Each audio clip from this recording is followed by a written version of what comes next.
Tuwing Monday naka-assign na maglinis ng silid-aralan ang grupo ni Regine, Max, Paula at Carlo. Kahit na dismaya man sila sa naging schedule na natanggap nila, ay wala silang magagawa dahil nakasalalay din ang mga grado nila dito.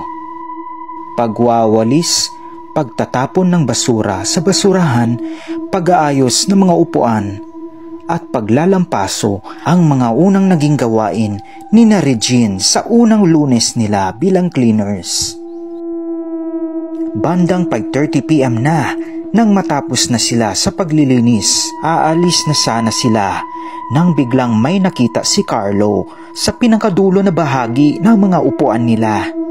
Kitang-kita niya mula sa kanyang kinatatayuan ang mga mapulang tubig na mantsa na nagkalat sa sahig sa dulong bahagi na yun. Dali-daling kinuha ulit ni Carlo ang basahan upang linisin muli ang sahig. Nang malinis na niya ito ay nagtaka siya dahil muling bumalik na naman yung mga pulang matubig na mantsa. Kahit ilang beses niya itong pinupunasan at nililinis, ay bumabalik pa rin ito.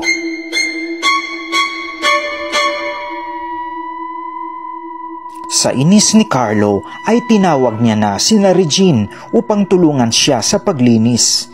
Pero kahit 4 na sila ang nagpupunas at naglilinis sa bahagi na yon ay di pa rin nawawala yung mantsa. Paulit-ulit lang itong lumilitaw at kumakalat.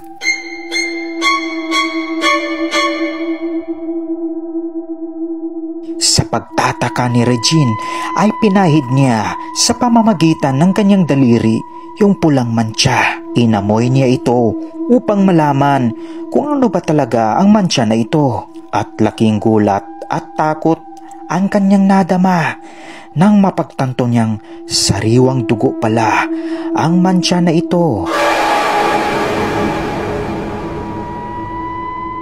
Maging sina Carlo ay sigurado din na dugo ang mantsa na kumakalat. Matapos nilang malaman kung ano ang pulang mantsa, ay bigla itong nagkalat na naman. Agad na napansin ni Paula kung saan lumalabas ang mga dugo na ito. Nakita niya nasa ilalim ng isang malaking cabinet na nasa likod ng luma at sira nilang pisara ang pinagmumulan ng dugo. Agad niya itong itinuro kina Regine at sabay-sabay nilang sinilip ang ilalim ng cabinet upang alamin kung ano ba yung bagay na pinagmumulan talaga ng mga nagkalat na dugong mantsa. Sa pagsilip nila ay labis na hilakbot ang kanilang nadama. Halos di sila makakilos sa nakita. Kitang-kita nila na may 4 na paa na pawang duguan ang nasa ilalim ng naturang cabinet.